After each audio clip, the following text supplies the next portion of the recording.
예, 새해를 맞아서 저희가 이번 한 주간 살기 좋은 대한민국을 고민해보는 시간을 마련하고 있는데요. 오늘의 주제는요. 저도 맡게 될 테고 시청자 여러분도 맡게 될 노후의 삶과 관련된 문제입니다. 먼저 화면으로 확인해 보시죠. 평균 수명이 길어지면서 현실로 다가온 100세 시대. 이제 우리는 은퇴 후에도 30년 가까운 시간을 살아가야 하는데요. 하지만 노후의 삶은 기대보다는 불안감이 큰 것이 사실입니다. 거리로 나가 시민들의 생각을 들어봤는데요. 가장 큰 걱정은 무엇이었을까요? 노후의 건강과 경제적 어려움을 꼽았습니다. 어디에 붙이시는 거예요, 지금? 경제하고 건강. 건강하고 경제가 현실적이기 때문에 건강하면서 경제적인 게 제일 중요한 것 같아요. 퇴직하기 전에는 친구들이 상당히 많고 이랬는데 퇴직하기 첫째 핸드폰 연락도 없고 좀 그런 게 상당히 좀 많이 지금 현재는 그렇습니다. 10년 남았습니다. 노후에는 뭐 자식들한테 민폐 끼치지 않고 집사람하고 그 여유 있는 생활을 하면서 남들에게 봉사하고 싶은 그러한 설계를 하고 있습니다. OECD 회원국 중 노인 빈곤율 1위, 가장 오랜 기간 일하는 나라라는 암울한 통계도 노후에 대한 불안감을 더합니다. 베이비부머 세대의 은퇴가 이어지고 초고령 사회를 눈앞에 둔 지금, 그 어느 때보다 노후의 삶에 대한 고민이 필요한 상황. 살기 좋은 대한민국 세 번째 시간. 오늘은 노인이 살기 좋은 대한민국을 위해서 우리의 노후 준비 실태를 점검하고 앞으로의 방향을 살펴봅니다. 네, 이 주제와 관련해서 한국보건사회연구원 윤성명 연구위원과 함께 이야기 나눠보겠습니다. 어서 오십시오. 네, 안녕하세요. 네, 그리고 스튜디오에 이규봉 아나운서도 나와 있습니다. 젊었을 때 열심히 일하고 나이 들어서 좀 마음 편히 쉬고 싶은 것 아마 많은 분들의 바람일 것 같은데요. 요즘에는 그렇게 현실이 녹록지가 않아서 준비 없는 노후, 그러니까 뭐 재앙처럼 맞는다 이런 이야기도 들립니다. 지금 실태가 어떻습니까? 예, 아까 먼저 말씀 주셨는데 우리가 OECD 회원국 중에서 노인 빈곤율이 제일 높은 나라로 속해 있지 않습니까? 네. 그럼에도 불구하고 지금 우리나라 현실이 그렇게 좀 좋지는 않은 것 같아요. 네.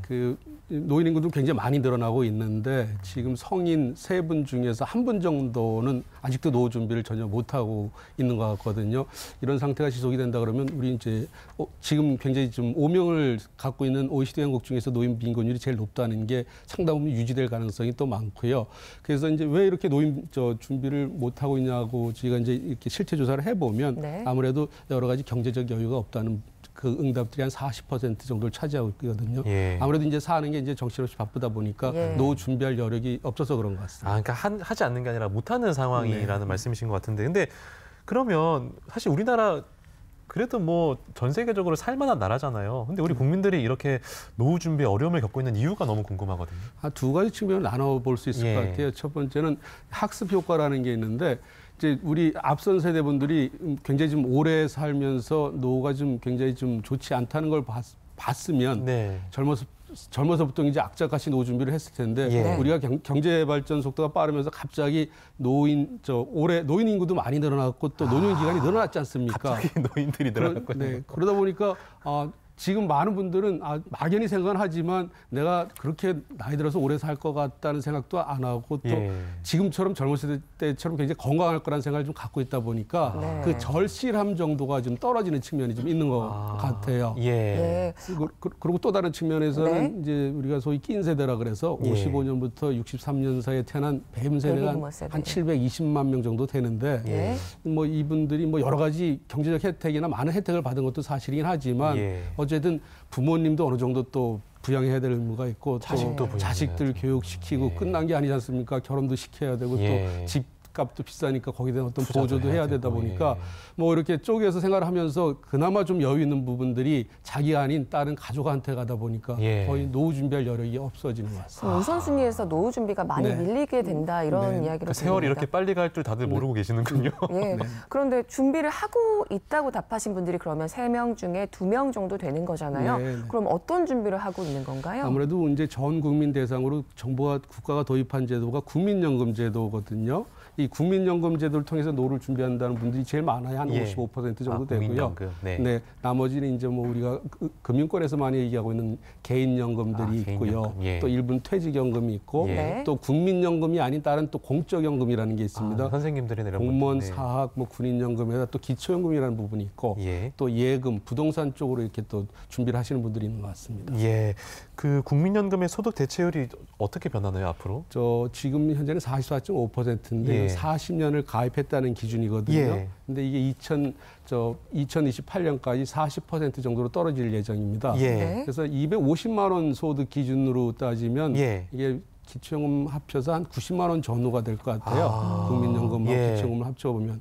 그러면 이게 최저 생계비에 좀 모자라는 수준이거든요. 그런데 국민 대다수 분들이 주로 국민연금에 의존을 하다 보니까 이 상태가 계속 유지된다 그러면 아무래도 노후에 안정적인 생활을 하기에는 좀 부족할 것 같습니다. 그 실제로 그 노후에 필요한 월 생활비가 최소한 어느 정도가 되는 겁니까? 그럼? 조사 결과에 따라 좀 다른데요. 약간 보수적인 조사 결과는 국민연금 연구원에서 한 조사 결과는 1인 가구 기준으로 최소 생활비는 한 100만 원 정도 안팎으로 좀 보는 것 같고요. 인당이죠, 인당. 100만 원이요? 100만 원. 100만 원 안팎. 최소 100만 원. 적정 생활비는 한 150만 원 정도로 보는 것 같은데 그런데 이제 보통 혼자 사는 게 아니라 또 배우자랑 두 사람이 같이 살고 있지 않습니까? 이걸 가계금융 복지조사에 따르면 이거보다 좀 높습니다. 월 한 291만 원 정도를 적정 생활비로 보고 있는데 이 적정 생활비라는 것도 나이 들면 아무래도 잔병치레도 많고 또 건강 상태가 안 좋지 않습니까? 그런 거 하나도 없이 그냥 정상적인 생활을 한다는 가정하에서 290만 원 정도니까 실제로 우리나라의 많은 분들이 적절한 노후 준비를 못하고 있다고 볼 수 있습니다. 그러니까 아프지 않고 건강한 사람에 한정해도 약 한 290만, 300은 있어야지 살만하다.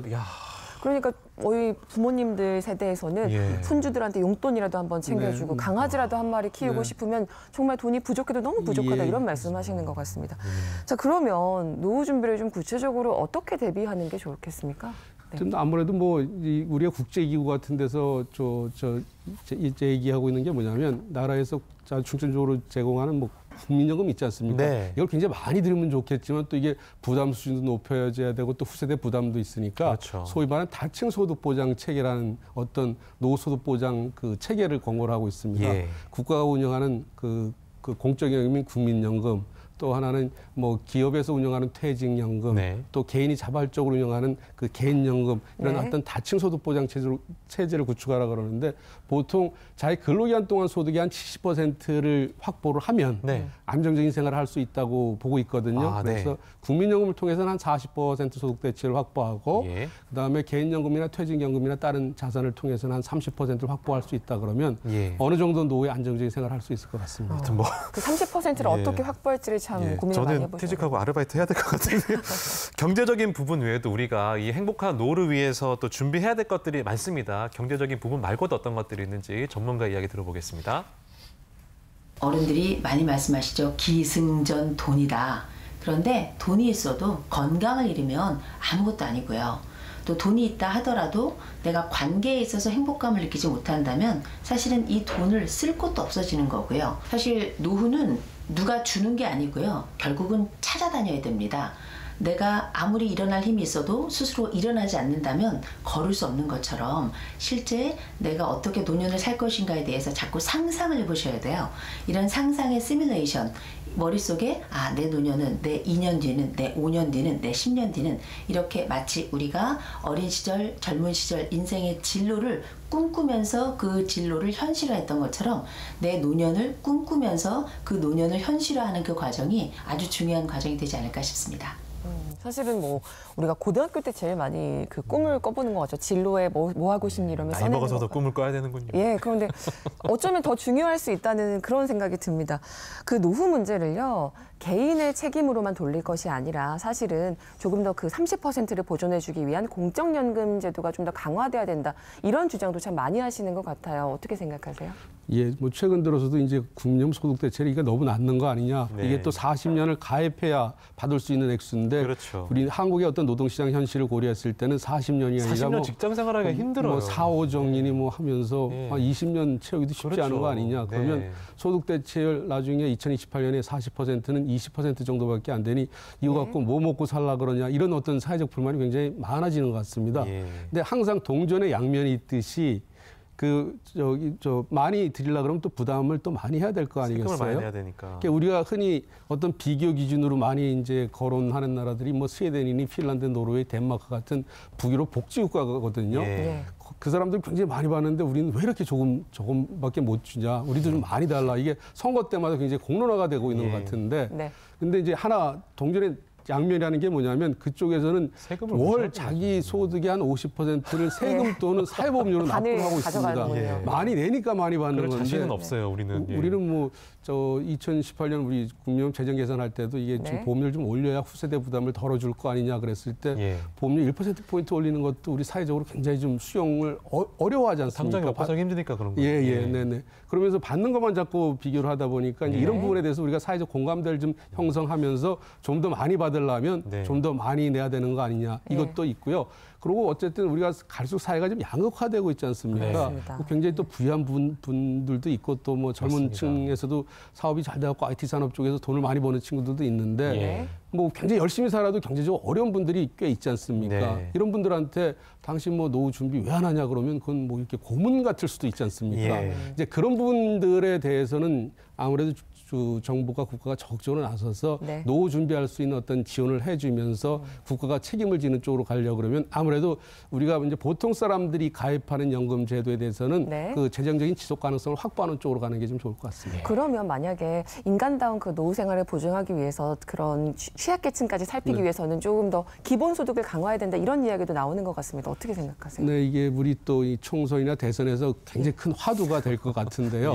뭐 나중에 이제 기본소득이라는 게 굉장히 뭐 AI니 인공지능이니 하면서 일자리가 없어지면 뭐 먹고 살 거냐, 기본소득을 있어야 경제가 돌아갈 거 아니냐 이런 주장들이 이제 설득력은 있고 있는데, 근데 우리가 아직 그 기본소득을 할 만한 어떤 사회적 상황을 당장 간 건 아닌 것 같아요. 그동안에 우리가 준비할 수 있는 기간들은 있을 거 아니겠어요? 그래서 정사회가 1대 99나 뭐 10대 90이 갚버린다 그러면 그때는 기본소득제도를 도입은 해야 되겠지만 지금은 우리가 자칫하면 또 후세대 부담이 너무 많아지니까 지금은 우리 나름대로 준비를 하면서 나중에 그런 상황을 대비해서 기본소득제도도 좀 고민을 해봐야 될 것 같습니다. 공감대가 필요하다 이런 말씀 같습니다. 하여튼 뭐 저에게도 해당되는 얘기고 우리 모두에게 해당되는 내용이라서 참 귀담아 듣게 되는데요. 마지막으로 행복한 노후를 위해서 당부하고 싶은 말씀이 있으시다면 들어보겠습니다. 예, 지금 뭐 우리가 이렇게 보면 우리가 국제적인 도시가 이미 서울이 됐거든요. 저도 국제기 관계자들하고 많이 이제 회의를 하는데 외국에서 온 분들이 한국에 와보고 서울에 와보고 한국이 이렇게 잘 사는데 왜 노인 빈곤이 이렇게 높은지 모르겠다고 이해 불가사의라고 하고 있거든요. 제가 그 말씀 드리는 건 뭐냐면 일단 우리가 노후 준비를 못한 것도 맞지만 우리가 다른 사람하고 너무 비교를 많이 하면서 생활을 하다 보니까 상대적 박탈감이 좀 많은 것 같아요. 이 노후 준비 이쪽에서도 우리가 우리 자기 자신의 어떤 삶의 만족도하고 경제적인 노후 준비를 같이 가면서 조금은 좀 비교를 덜하는 생활 그런 쪽에 마음가짐, 가치관을 갖는 것도 개인뿐만 아니라 우리 사회에 굉장히 좀 도움이 될 수 있는 부분이 될 수 있을 것 같습니다. 알겠습니다. 어쨌든 노후가 행복한 살기 좋은 대한민국을 꿈꾸면서 오늘 말씀 여기까지 듣겠습니다. 고맙습니다. 감사합니다.